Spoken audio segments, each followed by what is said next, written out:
Mana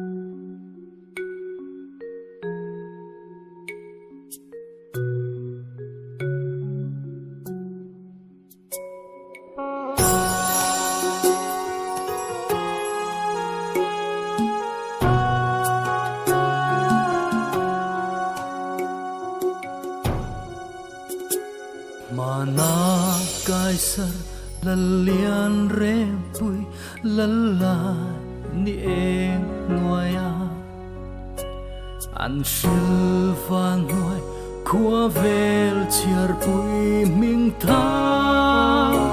chi khua mi pui pum khom singa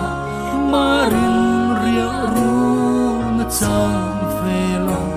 bongin bongin run pui be bongin run pui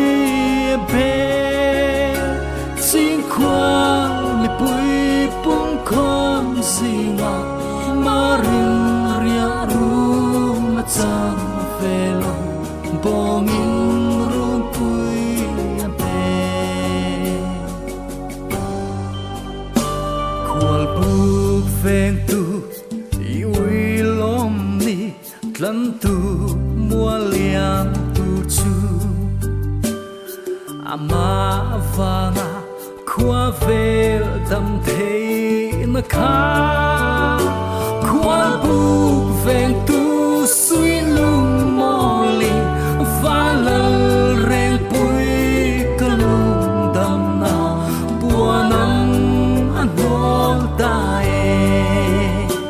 buanam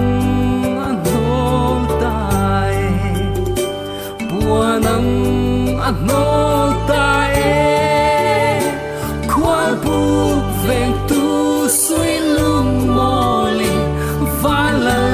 reng pui kalung dam na buanam anol tae aliam silo kardang liapan sing khuan ading ringe ngai te kong kha bula kalau dinge itu ma kalau lu tange itin lung kong nilo hon ro di in dil phong tree di in dil phong tree di in dil phong tree itu ma kalau lu tange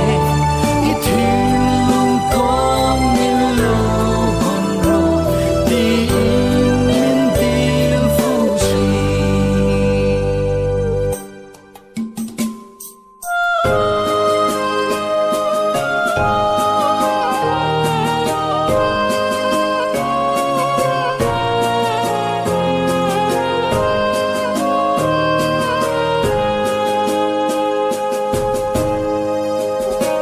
khwal buk veng tu